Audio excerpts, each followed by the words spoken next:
الحمد للہ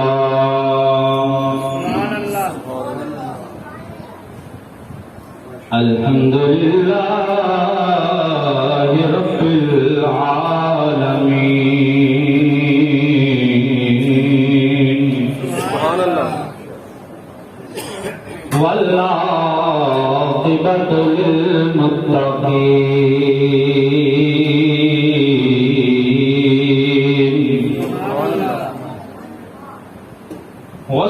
والصلاة والسلام على سيد الأنبياء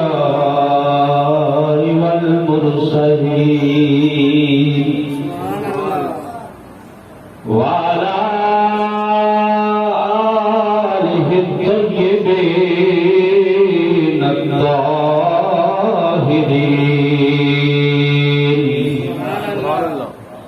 وأصحابه الهادين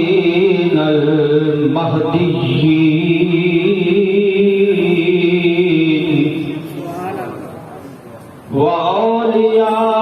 وأولياء ملته وعلماء أمته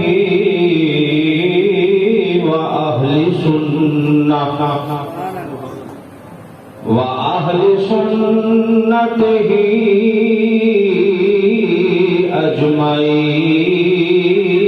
أجمعين أما بعد فأعوذ بالله من الشيطان الرجيم بسم الله الرحمن الرحيم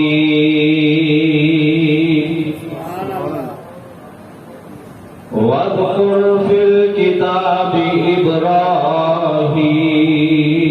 إبراهيم إنه كان صديقا نبيا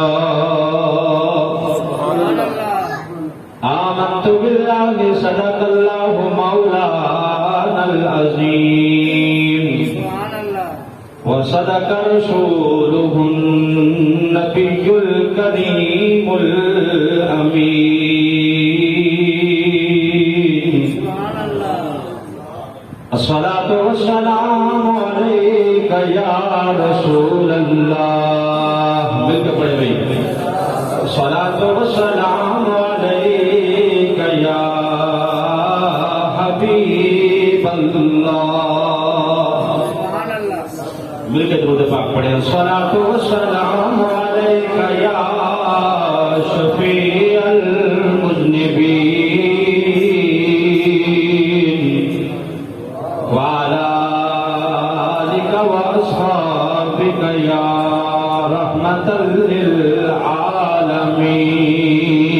للعالمين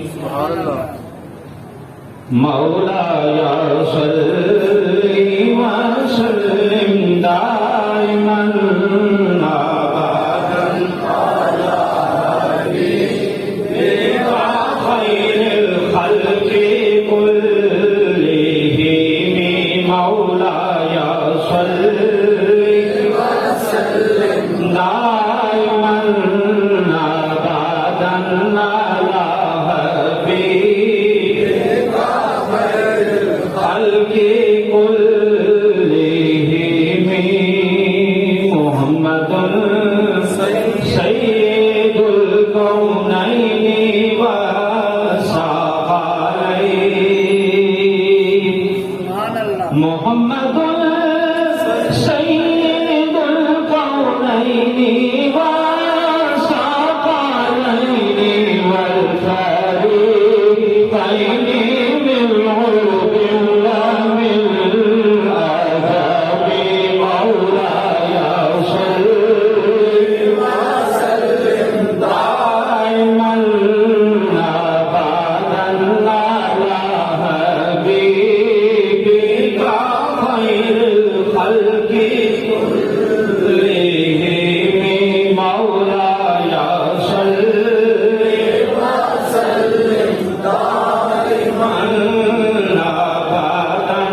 سامعین حضرات، گزشتہ جمعۃ المبارک سے جد الانبیاء سیدنا ابراہیم خلیل اللہ علیہ السلام کا تذکرہ ہم نے شروع کر رکھا ہے، اور آج بھی جمعۃ المبارک کا خطبہ اسی سلسلے کی دوسری کڑی ہے۔ یہاں سے پچھلے جمعے اختتام کیا تھا، آج انشاءاللہ وہیں سے ہم آغاز کریں گے۔ اللہ رب العزت ارشاد فرماتا ہے کہ وَاذْكُرْ فِي الْكِتَابِ ابراہیم، محبوب کتاب میں ابراہیم کا ذکر پڑھو، یاد کرو۔ کتاب میں یعنی قرآن پاک میں ابراہیم کو یاد کرو، اس کا ذکر پڑھو، تذکرہ کرو۔ کون سے ابراہیم؟ اِنَّهُ كَانَ صِدِّيقًا نَبِيًّا، وہ ابراہیم جو میرے سچے پیغمبر تھے۔ صدیقاً نبیّا، سچے پیغمبر۔ سارے نبی سچے ہیں، لیکن حضرت ابراہیم کو اللہ نے خصوصی پروٹوکول عطا فرمایا، اور محبوب علیہ السلام سے ارشاد فرمایا کہ محبوب کتاب میں ابراہیم کا ذکر یاد کرو، پڑھو، وہ ابراہیم جو میرے سچے پیغمبر گزرے ہیں۔ حضرت ابراہیم علیہ السلام آپ جد الانبیاء ہیں۔ قربانیوں کا آغاز حضرت ابراہیم علیہ السلام نے کیا، اور انہی قربانیوں کا اختتام کربلا کی زمین پہ حضرت امام علی مقام نے کیا۔ یعنی آغاز بھی نبی پاک صلی اللہ علیہ وسلم کے گھرانے سے ہے، اور اختتام بھی نبی پاک کے گھرانے پہ ہے۔ اقبال نے کہا نا کہ غریب و سادہ و رنگی ہے داستان حرم، غریب و سادہ و رنگی ہے داستان حرم، نہایت اس کی حسین ہے، ابتدا ہے اسماعیل۔ کہ یہ جو حرم کی داستان ہے، اسلام کی داستان ہے، بڑی سادہ اور رنگی ہے۔ اس کا آغاز حضرت ابراہیم سے ہوتا ہے، اور اختتام کربلا کی زمین پہ حضرت امام علی مقام پہ ہوتا ہے۔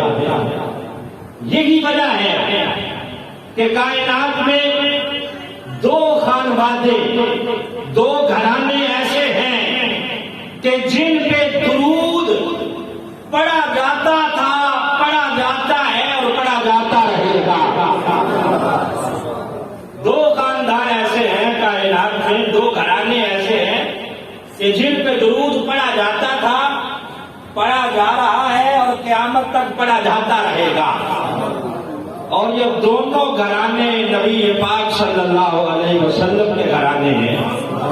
ایک خاندان جد الانبیاء، نبی پاک کے دادا جناب حضرت ابراہیم کا خاندان ہے، دوسرا نبی پاک کے نواسے حضرت امام علی مقام کا خاندان ہے۔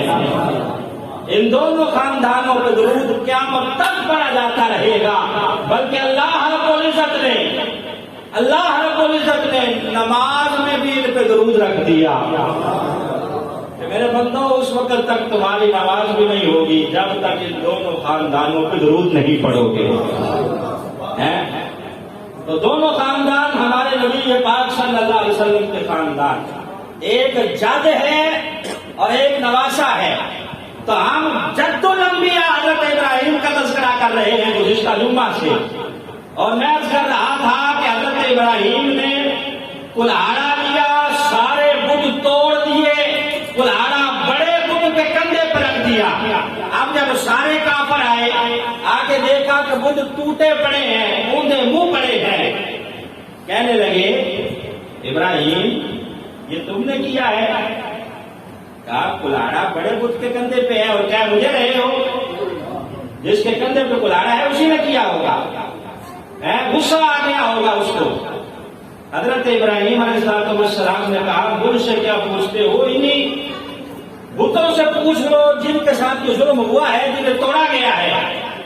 تو وہ کہنے لگے ابراہیم تجھے تو پتہ ہی ہے کہ یہ بت ہے، کہاں بولیں گے. تو قرآن کہتا ہے اُفٍّ لَكُمْ وَلِمَا تَعْبُدُونَ مِن دُونِ اللَّهِ أَفَلَا تَعْقِلُونَ. حضرت ابراہیم نے اب یہاں گرجدار آواز میں اللہ کی توحید بیان کی، اور میں اُفٍّ لَكُمْ، اف ہے تم پر، تمہاری عقل پہ کہ تم اللہ کے سوا ان بتوں کو پوچھتے ہو جو اپنی صفائی بھی پیش نہیں کر سکتے. افلا تعقلون، اور تمہاری عقلوں کو ہو کیا گیا ہے. یہی تو میں سمجھانا چاہتا ہوں کہ جو بول نہیں سکتے، سن نہیں سکتے، وہ تمہاری فریاد رسی کس طرح کریں گے.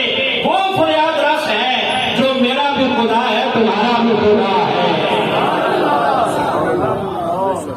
اف لکم ولما تعبدون من دون اللہ. اف ہے تم پر کہ اللہ کے سوا ان کو پوچھ رہے تھے آج تک. اللہ کے نبی کو موقع مل گیا کھل کے اللہ کی توحید بیان کی. اب جب آگے سے دلائل ختم ہو جائے نا، دلیل نہ دے سکے بندہ، تو پھر مار کٹائی پہ اتر آتا ہے، گالی گلوچ پہ اتر آتا ہے. اب سارے کہنے لگے قالوا حرقوه وانصروا آلهتكم ان کنتم فاعلین. قرآن سورۃ الانبیاء ہے. کہنے لگے کہ پکڑو اس کو، پکڑو، جلاؤ، اپنے خداؤں کی مدد کرو اگر تم واقعی کچھ کرنا چاہتے ہو. جب دیکھا نا کہ دلائل تمہارے ہیں حضرت ابراہیم کے ہیں، تو کہا کہ پکڑو ان کو، چلاؤ، پکڑو. اگر اپنے خداؤں کی مدد کرنا چاہتے ہو تو اس کو نقصان پہنچاؤ، جلاؤ اگر واقعی تم اپنے خداؤں کے ساتھ مخلص ہو. تو قرآن نے فیصلہ کر دیا، ونڈ کر دی کہ جو کافر ہے وہ اپنے خداؤں کی مدد کرتا ہے، اور جو مومن ہے اس کا خدا اس کی مدد کرتا ہے.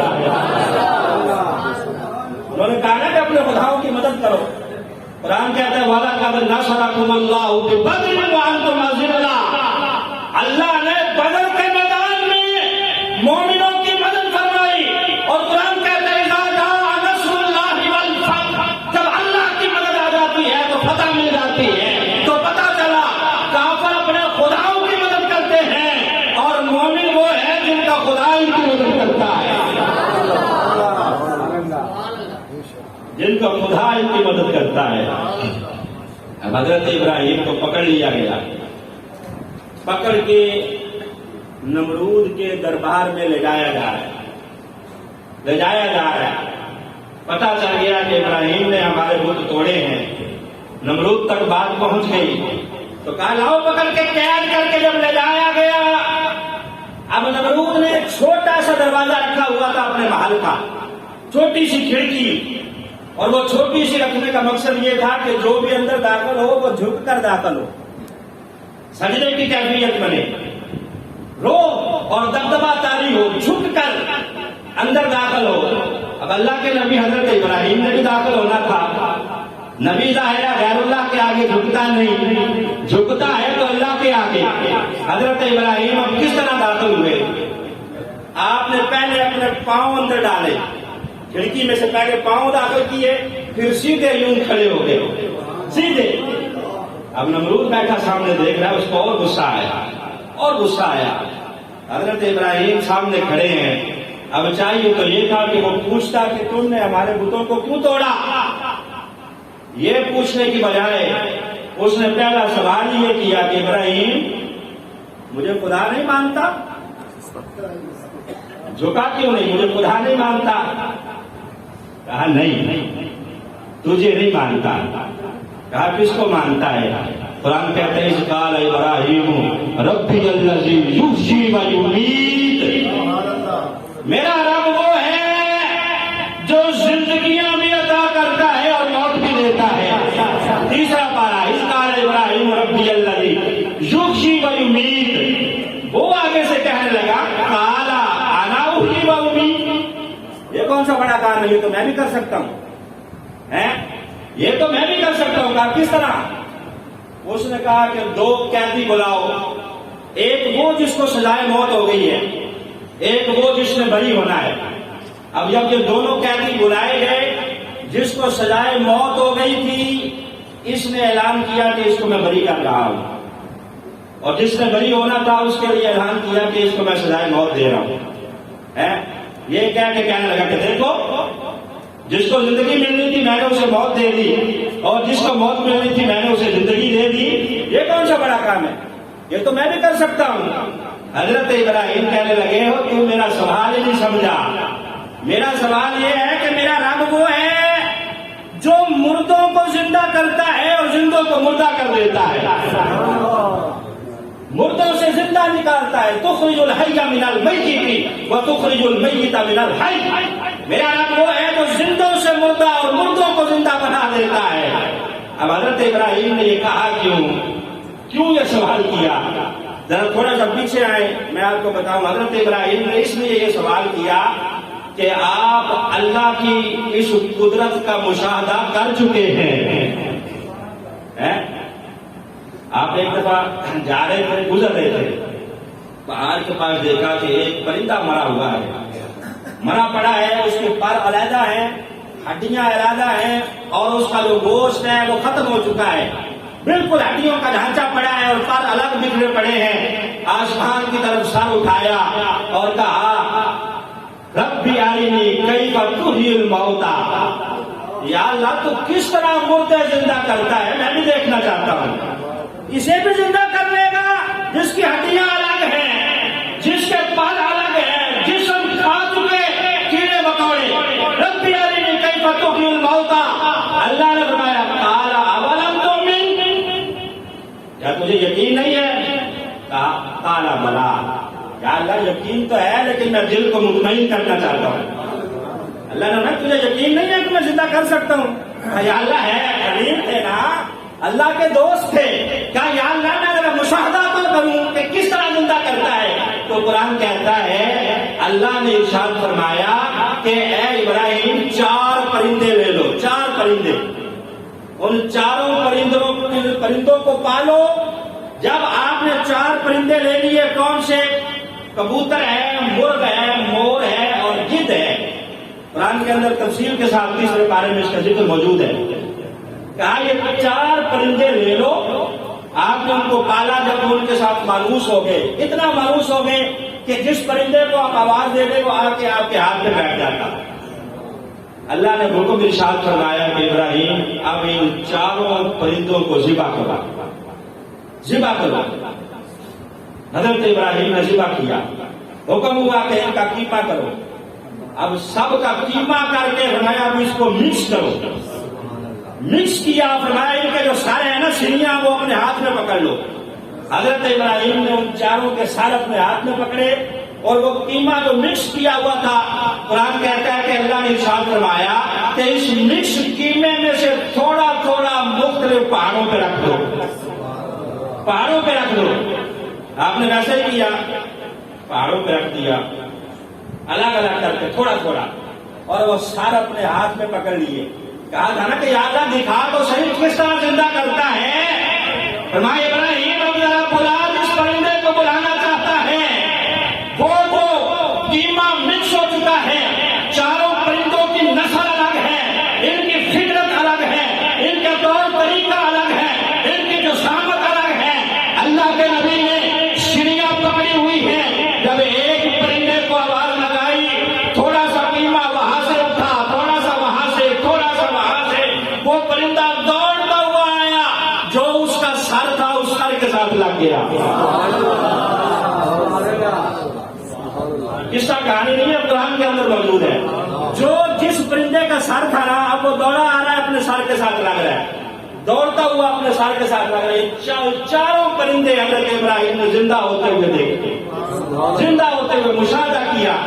اسی لیے نمرود سے کہا کہ یہ جو تو زندگیاں بانٹتا پھر رہا ہے، یہ نہیں، میرا رب وہ ہے جو مردہ سے زندہ نکالتا ہے۔ مرغی زندہ ہوتی ہے، انڈا تو وہ دیتی ہے، وہ مردہ ہوتا ہے، اس مردہ انڈے سے زندہ مرغی کون نکالتا ہے؟ اللہ نکالتا ہے نا۔ میرا رب وہ ہے جو مردوں سے زندگیاں عطا کرتا ہے، میرا مطلب یہ تھا۔ اس نے کہا اچھا چلو کوئی بات نہیں۔ کہا دوسری بات، حضرت ابراہیم نے پھر کہا کہ قال ابراہیم، حضرت ابراہیم کہنے لگے کہ میرا رب وہ ہے جو سورج کو مشرق سے نکالتا ہے اور مغرب میں غروب کرتا ہے۔ میرا رب وہ ہے جو سورج مشرق سے نکال کے مغرب میں غروب کرتا ہے۔ اگر تو خدا ہے، خدا ہونے کا دعویٰ کر رہا ہے، تو مغرب سے نکال کے مشرق میں غروب کر کے دکھا۔ قرآن کہتا ہے فَبُهِتَ الَّذِي كَفَرَ، اب کافر کے ہوش اڑ گئے، پرخچے اڑ گئے، سوچ میں پڑ گیا، دانتوں میں انگلیاں رکھ کے چبانے لگا کہ اب میں کیا جواب دوں، اس کا تو جواب ہی کوئی نہیں۔ یہاں مفسرین نے لکھا ہے کہ یہاں وہ یہ کہہ سکتا تھا کہ مشرق سے سورج میں نکالتا ہوں، مغرب میں غروب کرتا ہوں، تو اپنے رب سے کہہ کہ وہ مغرب سے نکالے اور مشرق میں غروب کر کے دکھائے۔ مفسرین نے یہاں بحث کی ہے کہ جب حضرت ابراہیم نے یہ کہا نا، اللہ نے فرشتوں سے کہا کہ سورج کی تنابیں زور سے پکڑ لو، اگر نمرود نے آگے سے یہ کہا تو سورج کو مغرب میں لے جانا، وہاں سے شروع کرنا، مشرق میں غروب کر دینا، کہا یا اللہ تیرا قانون بدل جائے گا، کہا بدلنے دو، میرے یار کی بات رہ جائے گی، اس کی بات رہ جائے گی۔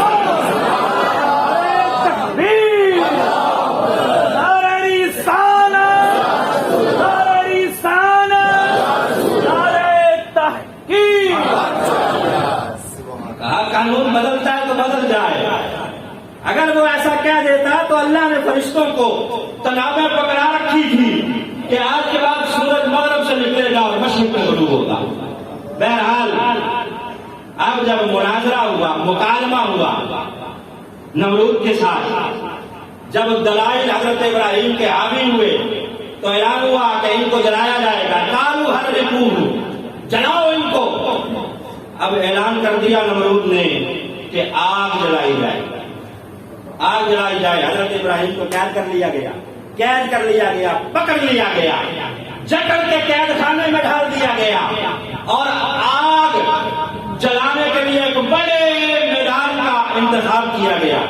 علماء نے لکھا ہے کہ اس کی چوڑائی 40 گز اور لمبائی 30 گز، اتنا بڑا میدان اس کا انتخاب کر کے اس کے ارد گرد 4 دیواری کر دی گئی، 4 دیواری، چکھا بنا دیا گیا، اور لوگوں کو کہا گیا کہ اس کے اندر لکڑیاں جمع کرو، لکڑیاں جمع کرو۔ اب لوگ لکڑیاں جمع کرنے لگے اپنا مذہبی فریضہ سمجھ کر، سارا دن جنگلوں میں جاتے، لکڑیاں اکٹھی کرتے اور لا کے اس کے اندر ڈالتے، یہاں تک کہ خواتین منتیں مانگنے لگی کہ ہمارا اگر یہ کام ہو گیا تو ہم اتنی لکڑیاں لائیں گے اور لا کے اس چکھے میں ڈالیں گے۔ منتیں مانگ کر لکڑیاں جمع کی جا رہی ہیں، چکھے میں آگ جب بھڑکائی گئی، پورا 1 مہینہ آگ جلتی رہی، 1 مہینہ آگ جل رہی ہے، اور شدت اتنی ہے آگ کی کہ 1 میل اوپر سے جو پرندہ اڑتا ہوا جاتا ہے وہ بھی تپش برداشت نہیں کرتا، جلتا ہے اور بھنتا ہوا اس کے بیچ میں گر جاتا ہے۔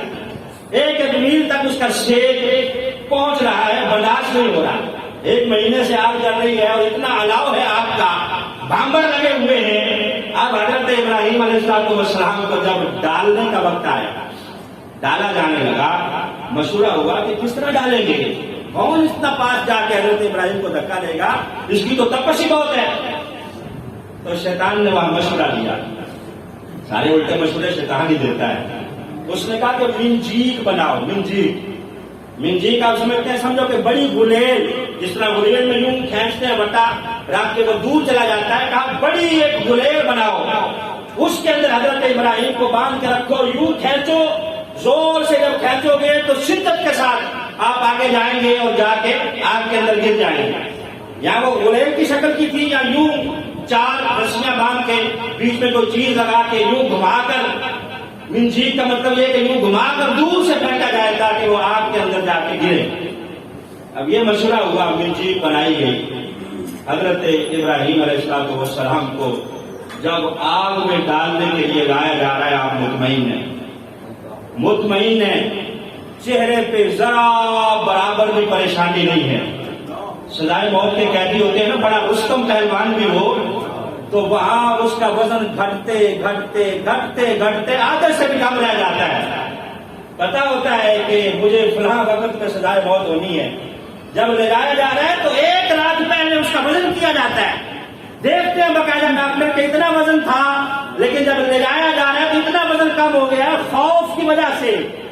لیکن جو اللہ رب العزت کے محبوب بندے ہوتے ہیں انہیں خوف نہیں ہوتا، لا خوف علیہم ولا هم يحزنون، آپ پورا مطمئن ہے، اطمینان کے ساتھ جا رہے ہیں، اور جاتے جاتے کہہ رہے ہیں لا الہ الا انت واحد فی السماء وانا واحد فی الارض، یا اللہ تو آسمانوں پہ اکیلا ہے اور میں زمین پہ اکیلا تجھے ماننے والا ہوں، میں اکیلا ہی تیرا نام لینے والا ہوں۔ یہ کہتے جا رہے ہیں اور کہتے جا رہے ہیں حسبی اللہ حسبی اللہ حسبی اللہ، میرے لیے اللہ کافی ہے، میرے لیے اللہ کافی ہے۔ جب آپ جا رہے ہیں بڑھ رہے ہیں، ادھر فرشتوں کی چیخیں نکلی، قضا و قدر کے فرشتے کہنے لگے یا اللہ کوئی اپنے یاروں کے ساتھ بھی ایسے کرتا ہے، آگ میں ڈالتا ہے بلا اپنے دوستوں کو، کوئی ایک تیرا بندہ ہے زمین پہ تیرا نام لینے والا اسے بھی آج جلا دیا جائے گا، یا اللہ تو بڑا مطمئن ہے، کوئی اپنی قدرت کا کرشمہ دکھا۔ اللہ رب العزت نے فرمایا کہ میری طرف سے اجازت ہے، تم جاؤ جا کے مدد کرو، اگر تم سے میرا خلیل مدد لیتا ہے تو جاؤ جا کے کرو مدد ہے۔ اب مفسرین نے لکھا ہے کہ ہوا والا فرشتہ آ گیا، ہوا والا فرشتہ کہا ابراہیم ایک دفعہ کہہ دو ہیلپ می، ایک دفعہ کہہ دو میری مدد کرو، ایک دفعہ کہو بس، کہنے کی دیر ہے، ایسی ہوا چلاؤں گا یہی آگ اڑتی ہوئی ان کافروں پہ جائے گی اور ان کے پرخچے اڑا دے گی۔ حضرت ابراہیم نے کہا لا حاجت لی، جا مجھے تیرے ساتھ کوئی کام نہیں ہے، جا۔ اچھا چلا گیا، بارش کا فرشتہ، ابراہیم حکم ہو ایک دفعہ کہہ دو کہ مدد چاہیے، اتنی بارش برساؤں گا کہ آگ کا نام و نشان باقی نہیں ہوگا۔ کہا نہیں، لا حاجت لی، جا تیرے ساتھ کوئی کام نہیں ہے۔ باری باری سارے فرشتے آ رہے ہیں، آخر میں جبریل آ گیا، جبریل آ گیا، آ کے کہنے لگے حل کا من حاجت، ابراہیم ہے کوئی حاجت تو میں حاضر ہوں، پر ماروں گا اس چخے میں، آگ بجھ جائے گی، گل گلزار بن جائے گی۔ کہا نہیں جبریل تجھ سے بھی حاجت نہیں ہے۔ اچھا اگر مجھ سے نہیں ہے تو اپنے رب سے ہی مانگ لو، رب سے تو مانگ لو۔ کہا جبریل تو کیا سمجھتا ہے، رب کو پتا نہیں ہے کہ مجھے آگ میں ڈالا جا رہا ہے؟ تجھے کس نے بھیجا ہے؟ رب نے، تو رب کو پتا نہیں ہے؟ رب کو بھی تو پتا ہے نا کہ مجھے آگ میں ڈالا جا رہا ہے، اس لیے میں مطمئن ہوں کہ رب دیکھ رہا ہے۔ حضرت جبریل امی بھی واپس، اب عقل کہہ رہی ہوگی ابراہیم بچ جاؤ، آگ بڑی شدت کی ہے جلا دے گی، اس کو کہہ رہا ہوگا یہی تو امتحان ہے آگے بڑھو، عقل کہہ رہی ہوگی جان بچانا فرض ہے، اس کو کہہ رہا ہوگا کہ جب وہ مالک مانگ لے تو پھر دینا فرض ہو جاتا ہے۔ کسی نے کہا نا کہ عشق کردا اپنی مرضی دے کم نہ ویکھدا نہ بڑا ویکھدا، جتھے چاہندا جھکا دیندا عاشق دا سر، نہ کعبہ تے نہ کربلا ویکھدا۔ عشق کردا ہے مجھے عشق کردا ہے اپنی مرضی دے کم، نہ ویکھدا نہ برا ویکھدا، جتھے چاہندا جھکا دیندا عاشق دا سر، نہ کعبہ تے نہ کربلا ویکھدا۔ حضرت ابراہیم علیہ السلام کو ڈالنے کے لیے منجیل میں رکھا گیا، باندھا گیا ہے، جکڑا گیا ہے رسیوں کے ساتھ۔ نمرود بڑا چلاک تھا، کہا یہ میری قمیض پہنا دو۔ کیوں؟ اسے پتا تھا کہ سچے تو یہی ہیں، بچ جائیں گے نا تو میں کہوں گا کہ میری قمیض کی وجہ سے بچ گیا ہے۔ کتنا چلاک ہے، اگر بچ گیا ہے نا میں کہوں گا کہ میری قمیض تھی اس وجہ سے بچ گیا ہے، میری قمیض کی کرامت ہے، اس کی کرامت کوئی نہیں۔ قدرت نے مسکرا کے کہا نمرود تیری قمیض چلاؤں گا، یار کو بچاؤں گا۔ پہنا دے قمیض، قمیض جل جائے گی، شریر بچ جائے گا۔ اب قمیض نمرود نے اپنی پہنوائی، رسیوں سے باندھا گیا ہے، ادھر کھینچا گیا ڈالنے کے لیے، ادھر صدائی یا نار کونی بردم و سلام علی ابراہیم، آگ ابراہیم پہ ٹھنڈی ہو جا، زیادہ ٹھنڈی نہ ہونا، سلامتی والی ٹھنڈی ہو جا۔ بردم و سلام علی ابراہیم، ابراہیم پہ ٹھنڈی ہو جا، اور اتنی ٹھنڈی بھی نہ ہونا کہ ٹھنڈ لگنے لگے۔ حضرت علی نے اس کی تفسیر میں کہا ہے کہ اگر اللہ سلامتی والی نہ کہتا نا کہ سلام، تو اتنی ٹھنڈی ہو جاتی آج کہ حضرت ابراہیم ٹھنڈ کی وجہ سے مثال فرما جاتا، لیکن اللہ نے فرمایا کہ سلامتی والی۔ پہلے فرمایا یا نار کونی بردا، جب اتنا کہا تو ساری روئے زمین کی آگ ٹھنڈی ہو گئی۔ اب خواتین گھر میں ہانڈیاں چڑھا کے بیٹھی ہیں کہ یہ تو ٹھنڈی ہو گئی ہے، اس کا کام تو جلانا ہے۔ جب کہا علی ابراہیم تو صرف چکھے والی آگ ٹھنڈی ہو گئی، باقی ساری گلگزار نہیں ہوئی بلکہ جلنے لگی اور وہ ہانڈیوں کو پکانے لگی۔ تو اللہ اگر چاہتا ہے، مالک الملک ہے، آگ کو حکم دیتا ہے، اسے بھی گلگزار بنا دیتا ہے۔ اب بظاہر تو آگ میں ڈالا ہے نمرود نے، لیکن آگے گلشن مہک رہا ہے، انگارے گلاب بن گئے ہیں، ادھر چمیلی کے پھول، گلاب کے پھول، جنت کا تخت لگا ہے، حضرت ابراہیم بیٹھے ہیں۔ ایک دن نہیں، 2 دن نہیں، 3 دن نہیں، 40 دن حضرت ابراہیم نے اس چرخے میں گزارے۔ آپ کی اما جان اب باہر کھڑی دیکھ رہی ہیں کہ ابراہیم تو بڑے مزے میں ہے، کہنے لگی ابراہیم تمہارا رب کتنی شانوں والا ہے۔ حضرت ابو ہریرہ کہتے ہیں کہ پوری کائنات میں سب سے زیادہ میٹھا جملہ یہ ہے جو حضرت ابراہیم کی ماں نے کہا کہ ابراہیم تمہارا رب کتنی عظمتوں والا ہے، کتنے کمال والا ہے، کتنی شانوں والا ہے کہ اس نے گلو گلزار کر دیا ہے، آگ کو ٹھنڈا کر دیا ہے، اور تم جنت کے اوڑھنے بچھونے لگائے تخت میں بیٹھے ہوئے ہو، 40 دن گزارے۔ کسی نے پوچھا کہ ابراہیم ساری زندگی امتحان دیے ہیں، بتاؤ کوئی دن سکھ کے بھی گزارے ہیں؟ سکھ کے دن بھی کبھی گزارے ہیں؟ تو ابراہیم کہا کرتے کہ باقی تو ساری زندگی اللہ نے امتحان ہی لیے ہیں، آگ میں جو دن گزرے ہیں وہ بڑے چین کے گزرے ہیں، وہ گویا جنت میں گزرے ہیں۔ ایک یہ ہے حضرت ابراہیم جنہیں اللہ نے کہا، جن کے بارے میں کہ یا نار کونی بردم و سلام علی ابراہیم، اور ایک نبی پاک کے غلام حضرت عمار ابن یاسر ہیں۔ حضرت عمار ابن یاسر یہ وہ نبی پاک کے صحابی ہیں جنہوں نے ابتدا میں کلمہ پڑھا ہے، ابتدا میں کلمہ پڑھا۔ جب ابتدا میں کلمہ پڑھا تو ظاہر ہے کافروں نے مارنا شروع کیا۔ حضرت عمار ابن یاسر نے بڑا ظلم سہا ہے کفار کا، کلمہ جو پڑھ لیا نبی پاک کا، گھر گئے، جا کے کونے میں مصلی بچھایا اور وہاں ورد کر رہے ہیں اللہ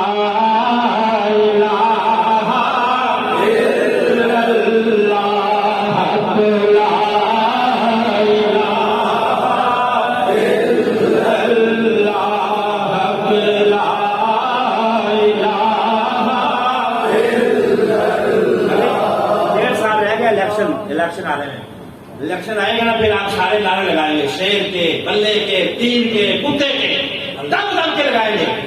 ابھی کلمہ پڑھتے ہو سارے شرما رہے ہیں، سارے نیچے کیا ہوا ہے، کوئی ادھر دیکھ رہا ہے، کوئی ادھر دیکھ رہا ہے، کلمہ پڑھتے ہوئے شرما رہی ہے۔ دم کے پڑھو لا الہ الا اللہ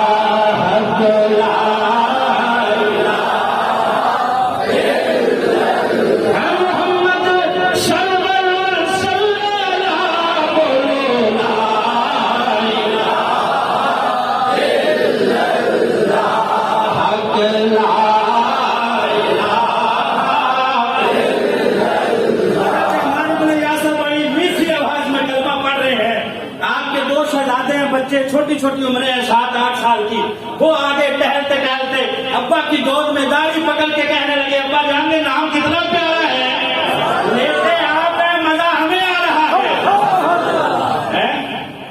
ابا جان یہ نام کتنا پیارا ہے، یہ کس کا نام ہے؟ تو حضرت عمار ابن یاسر کہنے لگے اے نام مبارک بچے ہو جس کا کل پسارا تے جینا ہندا اے نا والا نہ ہندا عالم سارا۔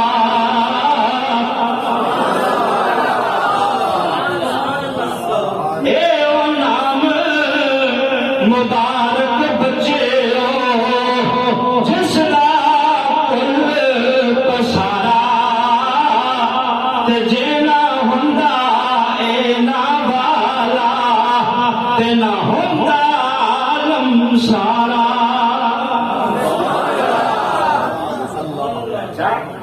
ابا جان یہ کلمہ ذرا ہمیں بھی یاد کراؤ، بچوں کو یاد کروا دیا، اب بچے بھی گھر میں ٹہل رہے ہیں اور پڑھ رہے ہیں۔ باہر جانے لگے، حضرت عمار نے آواز لگائی بچوں باہر نہ پڑھنا۔ اچھا باہر کیوں نہ پڑھیں گا، وہ کافر ماریں گے، بڑے ظالم ہیں۔ اب بچے تھے ظاہر ہے گلیوں میں ٹہل رہے ہیں اور ٹہلتے پڑھ رہے ہیں لا الہ الا اللہ محمد رسول اللہ۔ مینوں سارے ناماں تو سرکار دا نام سونا، نال سارے شہراں تو سونے دا گراں سونا۔ بچے ٹہل رہے ہیں پڑھ رہے ہیں اور کافروں نے ڈنڈے سوٹے نکال لیے، آ کے مارنا شروع کر دیا بچوں کو۔ ایک صحابی دوڑتے ہوئے آیا عمار تمہارے بچوں کو مارا جا رہا ہے، جرم کیا ہے؟ کہا وہ کلمہ پڑھ رہے تھے گھڑی میں۔ کہا مجھے کیوں بتانے آئے ہو، تم نے سوچ کیسے لیا کہ میں جا کے بچوں کو منع کروں گا کہ نبی پاک کا کلمہ چھوڑ دو؟ کہا کوئی بات نہیں، وہ اپنا کام کریں، میرے بچوں کو اپنا کام کرنے دو۔ اب وہ صحابی کہنے لگے کہ ان کی ماں کے پاس جاتا ہوں، ماں کا دل نرم ہوتا ہے، ماں کے پاس گئے، تمہارے بچوں کی پٹائی ہو رہی ہے۔ حضرت عمار بن یاسر کو ان کی اماں نے ساتھ لیا، جا کے وہاں کفار کا مجمع لگا ہوا تھا، کوئی تھپڑ مار رہا ہے بچوں کو، کوئی ڈنڈا مار رہا ہے، بڑی مشکل سے انہیں منع کیا۔ اب انہوں نے بچوں کو اور ان کی ماں کو تو چھوڑ دیا، حضرت عمار بن یاسر کو پکڑ لیا، پکڑ کے کہا کہ ان کو آگ میں ڈالا جائے گا، آگ میں ڈالا جائے گا، آگ جلاؤ، کیونکہ اس نے کلمہ پڑھا ہے، ہمارے خداؤں کو چھوڑ کے نعوذ باللہ اس نے اپنا نیا خدا بنا لیا ہے، اور اس کی یہ ضرورت کہ اس کے بچے گلیوں میں ٹہلتے پھرے ہیں، نئے خدا کا نام لے رہے ہیں، اس کو سزا دی جائے گی، آگ جلاؤ، جلا کے آگ اس میں اس کو ڈالا جائے گا۔ سیرت کی کتابوں میں لکھا ہے کہ حضرت عمار بن یاسر کو دیوار پہ بٹھایا ہوا ہے اور نیچے آگ جلائی ہوئی ہے کہ دھکا پیچھے سے دیں گے، نبی پاک کا گزر ہو گیا، سرکار صلی اللہ علیہ وسلم کا گزر ہوا، جب نظریں ڈالی غلام پر، کہا اصبر یا عمار بن یاسر، اے میرے غلام صبر کرو، صبر کرو۔ ساتھ ہی آپ نے آگ کو حکم دیا یا نار کونی بردن و سلاما علی عمار بن یاسر کما کنت علی ابراہیم، اسی طرح ٹھنڈی ہو جا جس طرح ابراہیم میں ٹھنڈی ہوئی تھی، اسی طرح ٹھنڈی ہو جا جس طرح ابراہیم میرے دادا پہ ٹھنڈی ہوئی تھی، وہ میرا دادا تھا، یہ میرا غلام ہے۔ سیرت کی کتابوں میں ہے کہ حضرت عمار بن یاسر کو دھکا دیا گیا، کافر حیران ہے کہ جلا نہیں، ایک بال بھی نہیں جلا، صحیح سلامت باہر نکل آئے۔ اور مفسرین نے لکھا ہے کہ حضرت ابراہیم بھی آگ میں اسی لیے محفوظ رہے کہ پیشانی پہ نور مصطفیٰ چمک رہا تھا۔ رسیاں مضبوط ہوتی ہیں کہ بال، رسیاں باندھی ہوئی ہیں وہ جل گئی ہیں، بال ایک بھی نہیں جلا حضرت ابراہیم کا۔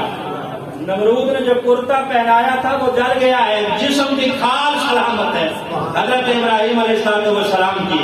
یہ اللہ کا امتحان تھا، اللہ نے کامیابی عطا فرمائی، اور کامیاب وہی ہوتا ہے جو امتحان دیتا ہے۔ بغیر امتحان کے کامیابیاں نہیں ملتی ہیں. جو قربانی دیتا ہے اسی کو قرب ملتا ہے. انشاءاللہ اسی مضمون کو آگے ہم اگلے جمعے بھی جاری رکھیں گے.